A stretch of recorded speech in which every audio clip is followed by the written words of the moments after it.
बिस्मिल्लाहिर्रहमानिर्रहीम। अस्सलाम वालेकुम वरहमतुल्लाह। मोहतरम नाजरीन, रमजान मुबारक रहमतों और मगफिरत का महीना है, लेकिन अफसोस कुछ लोग ऐसे होते हैं जो रमजान की इन अजीम नेमतों से महरूम रह जाते हैं। इनके लिए रमजान सिर्फ भूख और प्यास का महीना बनकर रह जाता है। आज की इस वीडियो में हम इन्हीं 7 बदकिस्मत लोगों के बारे में बात करेंगे जिनका रमजान भी जाया चला जाता है। इनमें से कुछ लोग वो होते हैं जो जानबूझकर रमजान की बरकतों से महरूम रहते हैं और कुछ नादानी में अपनी आखिरत बर्बाद कर रहे होते हैं। नंबर 1, वो लोग जो रमजान के बाद भी वैसे ही रहते हैं जैसे पहले थे। रमजान तब्दीली का महीना है, आदतें बदलने का वक्त है, लेकिन कुछ लोग ईद के बाद वापस पुरानी हालत में चले जाते हैं। क्या रमजान सिर्फ भूख प्यास का नाम है? नहीं। नबी करीम सल्लल्लाहु अलैहि वसल्लम ने फरमाया, अल्लाह को तुम्हारा भूखा प्यासा रहने की जरूरत नहीं अगर तुम्हारे अखलाक और करदार न बदले। इसी तरह एक और हदीस पाक में नबी करीम सल्लल्लाहु अलैहि वसल्लम ने फरमाया, अल्लाह के नजदीक सबसे बेहतरीन अमल वो है जो मुस्तकिल हो, चाहे वो थोड़ा ही क्यों ना हो। सोचें, अगर रमजान में की गई इबादत हमारी जिंदगी ना बदले तो ये हमारी बदकिस्मती की इंतहा है। जब अल्लाह ताला खुद देने पर आया हुआ है और हम उसकी रहमत से फायदा नहीं उठा रहे, इसकी मगफिरत से फायदा नहीं उठा रहे, और जब वो जहन्नम से हमें आजाद करना चाहता है तो हम आजादी नहीं ले पा रहे। वो तो आवाजें दे रहा है, आओ मगफिरत लेने वालों तुम्हें बख्श दूं, आओ रहमत के तालबगारो तुझे रहमत अता करूं, आओ जहन्नम से आजादी लेने वालों तुझे जहन्नम से आजाद कर दिया जाए। लेकिन हमारी बदकिस्मती कि हम अल्लाह ताला की बारगाह में झुकना पसंद ही नहीं कर रहे, इसकी बारगाह में आना पसंद ही नहीं कर रहे।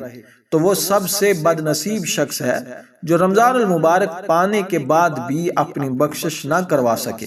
नंबर 2, वो लोग जिनका रोजा अल्लाह की अर्श तक नहीं पहुंचता। रोजा सिर्फ खाने पीने से रुकने का नाम नहीं, बल्कि अपनी जुबान, आंख और दिल को भी पाक करने का वक्त है।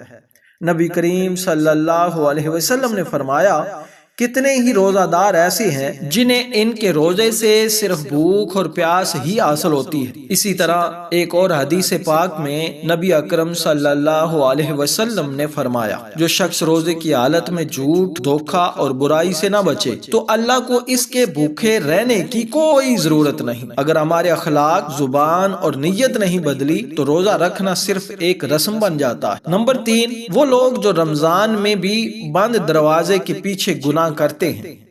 कुछ लोग दिन भर रोजा रखते हैं मगर रात को वही पुराने गुनाह दोहराते हैं। अल्लाह ताला से शर्म करें, क्योंकि रमजान में भी वो आपको देख रहा है। नबी अकरम सल्लल्लाहु ताला अलैहि वसल्लम ने इरशाद फरमाया, क़यामत के दिन कुछ लोग कहेंगे, या अल्लाह अज़्ज़ व जल, मैंने रोजे रखे, नमाजें पढ़ी, मगर अल्लाह ताला फरमाएगा, नहीं, तुमने छुप कर गुनाह किए जो मेरे यहाँ कबूल नहीं। एक और हदीस पाक में रसूल अरबी सल्लल्लाहु अलैहि वसल्लम ने फरमाया, जब कोई शख्स छुप कर गुनाह करता है तो उसका ईमान कमजोर पड़ जाता है। अगर रमजान में भी हम अपने अमाल को नहीं संवारते तो कब संवारेंगे। नंबर 4 पर वो बदनसीब शख्स है जो तंदुरुस्त होने के बावजूद भी रोजा नहीं रखता। ये सबसे बड़ी महरूमी है कि इंसान रमजान का महीना पाले लेकिन रोजा न रखे। नबी करीम सल्लल्लाहु अलैहि वसल्लम ने फरमाया, जिसने बिला उज़र रमजान का एक रोजा छोड़ दिया, वो अगर सारी जिंदगी भी रोजे रखे तो इसका बदल नहीं हो सकता। ये कितनी बड़ी बदबख्ती है कि बंदा अल्लाह की दी हुई नेमतों से फायदा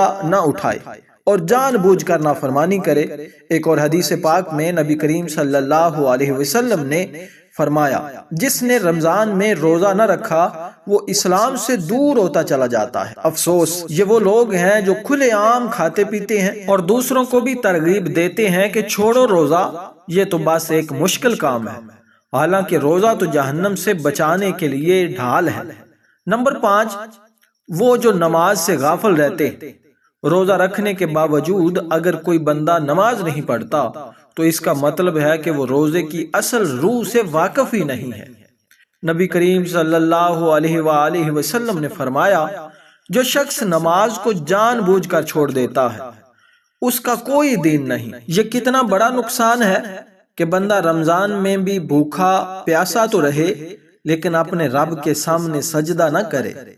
एक और हदीस पाक में नबी रहमत सल्लल्लाहु अलैहि वसल्लम ने फरमाया, नमाज दीन का सतून है, جو اسے چھوڑ دے وہ دین کو گرا دیتا ہے۔ اس لیے ہمیں دیکھنا چاہیے کہ کہیں ہم ان لوگوں میں تو شامل نہیں جو روزہ تو رکھتے ہیں لیکن فجر اور تراویح چھوڑ دیتے ہیں۔ نمبر 6، وہ جو افطار کے وقت بد دعائیں سمیٹتے ہیں۔ افطار کا وقت تو دعاؤں کی قبولیت کا ہوتا ہے، مگر کچھ لوگ اس وقت ایسی حرکتیں کرتے ہیں جو رحمت کے بجائے غضب کو دعوت دیتی۔ نبی کریم صلی اللہ علیہ وسلم نے ارشاد فرمایا، افطار کے وقت روزہ دار کی دعا رد نہیں ہوتی، مگر بعض لوگ اس مبارک وقت میں موبائل پر گانے سن رہے ہوتے ہیں، فضول باتوں میں لگے ہوتے ہیں اور شکر ادا کرنے کے بجائے ناشکری کر رہے ہوتے ہیں۔ ایک اور حدیث سے پاک میں نبی رحمت صلی اللہ علیہ وآلہ وسلم نے ارشاد فرمایا، جو شخص ناشکری کرتا ہے اللہ اس کی نعمتیں چھین لیتا۔ سوچیں کہیں ہم بھی ان لوگوں میں تو شامل نہیں جو رمضان کی اس قیمتی گھڑی کو ضائع کر رہے ہیں۔ نمبر 7، وہ جو زکوٰۃ اور صدقہ دینے میں کنجوسی کرتے ہیں۔ رمضان صدقہ اور زکوٰۃ کا مہینہ ہے، مگر کچھ لوگ ہوتے ہیں جو مال کو بچانے کے چکر میں زکوٰۃ ادا نہیں کرتے۔ نبی اکرم صلی اللہ علیہ وآلہ وسلم نے فرمایا، جو شخص اپنے مال کی زکوٰۃ ادا نہیں کرتا، قیامت کے دن وہ مال اس کے لیے زہریلا سانپ بنا دیا جائے گا۔ اللہ اکبر! کیا کوئی شخص چاہے گا کہ اس کا مال قیامت کے دن اس کے گلے کا توق بن جائے؟ ایک اور حدیث پاک میں آتا ہے کہ نبی رحمت صلی اللہ علیہ وسلم نے ارشاد فرمایا، اللہ صدقہ دینے والے کو کئی گنا بڑھا کر واپس عطا فرماتا ہے، مگر بعض لوگ زکوٰۃ دینے کو بوجھ سمجھتے ہیں اور یوں وہ رمضان کی رحمتوں سے محروم رہ جاتے ہیں۔ میرے بھائیوں اور بہنوں، یہ رمضان صرف بھوکے پیاسے رہنے کا نام نہیں ہے، بلکہ گناہوں سے بچنے، نیکیوں میں سبقت لے جانے اور اپنے رب کو راضی کرنے کا مہینہ ہے۔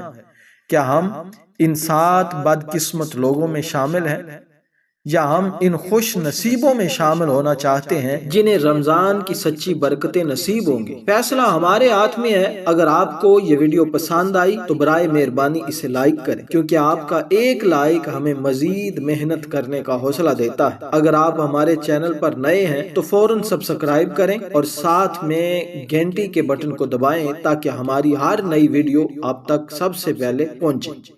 اور ہاں، اس ویڈیو کو اپنے دوستوں اور فیملی کے ساتھ ضرور شیئر کریں تاکہ یہ قیمتی معلومات زیادہ سے زیادہ لوگوں تک پہنچ سکے۔ آپ کی محبت اور سپورٹ ہمارے لیے انمول ہے۔ اللہ آپ کو خوش رکھے۔ ملتے ہیں اگلی ویڈیو میں، تب تک کے لیے اپنا رکھیے بہت سارا خیال۔ السلام علیکم ورحمۃ اللہ وبرکاتہ۔